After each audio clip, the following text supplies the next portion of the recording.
What's up, Desktopers? Xavier Wills here for Desktop Bodybuilding, and we are back with another video. And today's video is my top 5 disappointments from the 2020 Arnold Classic, because there was plenty of highlights, but there are a few lowlights as always as well. And I'm going to do a top 5 highlights video as well. If you guys let me know in the comments, I will do that video as well. Anyway, guys, on with the video.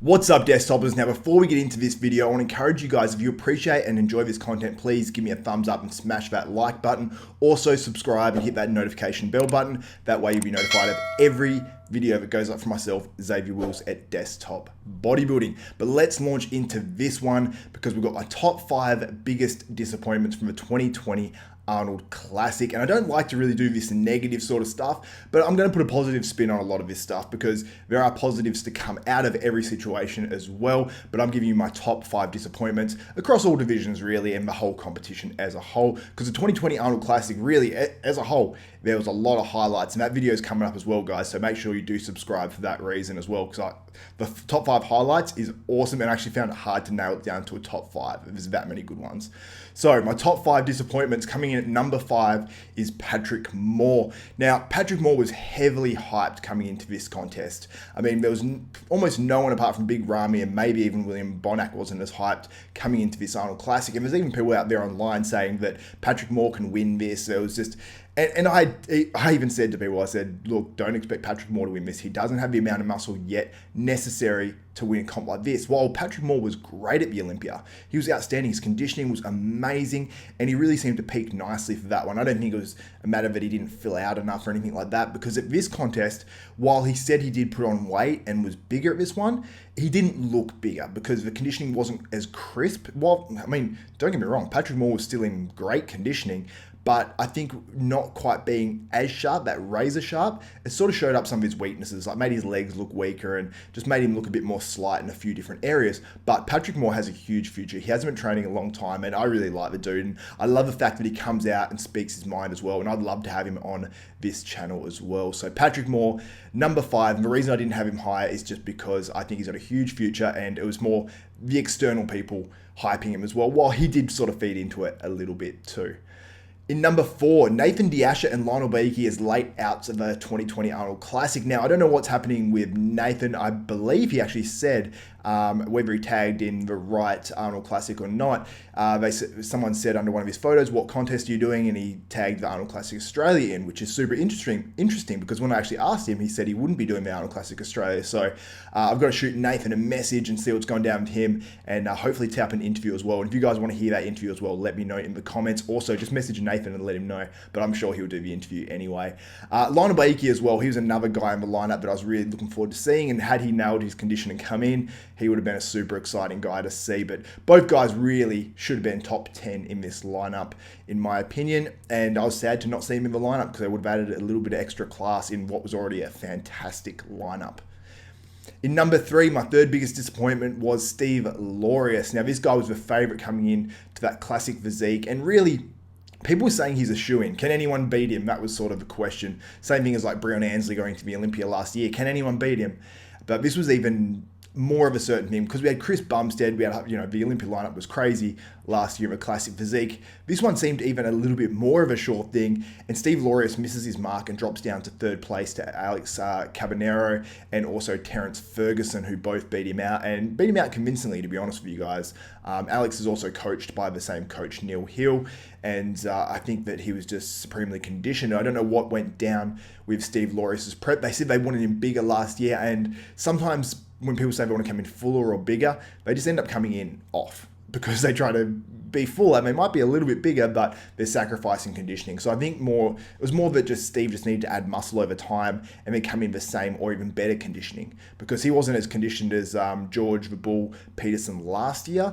In terms of, he's in great condition, but he didn't have that real hardness that George has. So I think he needed almost to be just a switch tiny bit harder than last year and just bring that fullness. And unfortunately, he brought the fullness, but he didn't bring that conditioning. So Steve Laureus comes in number 3 in terms of biggest disappointments. But honestly, Steve Laureus is one of those guys that he's one of the only ones that I think can really go up and challenge a Breon Ansley and a Chris Bumstead in the near future in that classic physique for the Olympia as well. So I'm huge on Steve Laureus, and I think he's got a fantastic shape. He just needs to fill in a few little gaps still, a tiny bit, and just bring that conditioning razor sharp. And I think Neil Hill can do that because he brought him in at his best last year. So I'm looking forward to seeing his progression in the future. Number 2 in my biggest disappointments of 2020 Arnold Classic, and that's Big Ramy. Many people say this is the biggest disappointment of the Arnold Classic, but really, when you break it down, Big Ramy, the reason why he's a big disappointment is because he was heavily hyped coming into this Arnold Classic. He was the favourite in terms of what the public perception was. Now, many smart people, including Brandon Curry, Jay Cutler, were saying that William Bonac was their pick for the win. And he was my pick earlier in the prep as well, William Bonac. And then I knew as soon as I started seeing the photos and everything coming out of Ramy's camp, I knew my tune would change. It did, and I was wrong because of that. And Ramy really, he gets told time and time again, it's conditioning that he needs to bring to the stage. It's what he seems to keep failing to actually bring to the stage. So it's super frustrating as a big Ramy fan. I'm not a huge, crazy big Ramy fan, but I'm a fan of him in terms of his personality and how he's a really nice, humble guy. And I'm just sort of drawn to those people a little bit more. And he's a freak. He's a total freak. And he's someone we can see something special from. He's a guy that could show up at the Olympia one year and you drop your jaw and then he goes and wins 6 in a row or something. He's that sort of guy. But we haven't seen that yet. We've seen very good versions of Ramy. We've seen Ramy finish 2nd at the Olympia only to Phil Heath. So take Phil out of the equation, he's a Mr. Olympia. So that's how good Ramy is.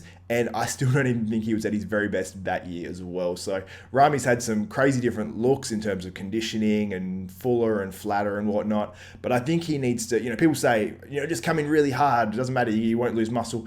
He came in much harder one year and he's a little bit flat. But I think he could have just filled out a little bit more on that package and been sort of fine or close to fine. But I think he needs to stick for one coach for a little bit. Maybe he sticks with Chad Nichols. Maybe this is not going to work with Chad Nichols after a 3rd place finish at the Arnold Classic that he was actually favourite for. So anyway, Big Ramy finishes in number 2 after falling to William Bonac and Dexter Jackson at the 2020 Arnold Classic.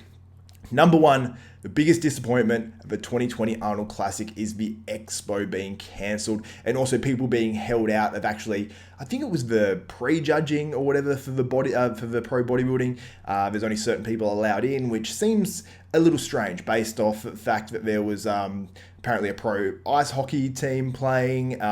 Everyone's allowed into that stadium in Columbus, but for whatever reason, we're not allowed in, probably a lot less people, into a bodybuilding event. I understand the Expo more, because if you're getting 250,000 people through there over, 3 to 4 days, that's a lot of people. And the Arnold Classic, apparently, from everything I've heard with the Expo, is you're shoulder to shoulder, you're like literally touching everyone. So I sort of understand that a lot more in terms of the Expo.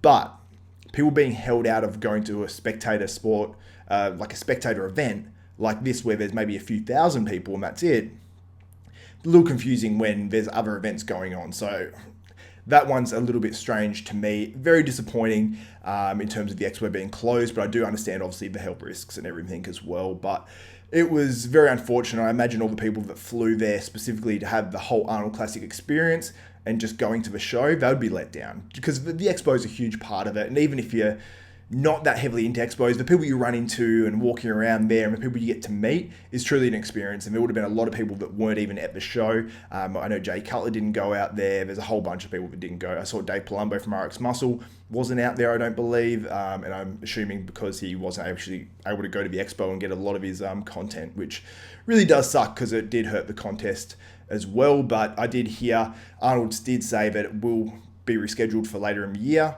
Whether the same expediters and stuff show up, I don't know. It's going to be very interesting to see what happens there. And maybe they'll hold a second Arnold Classic for the year. I highly doubt it, but hey, you never know.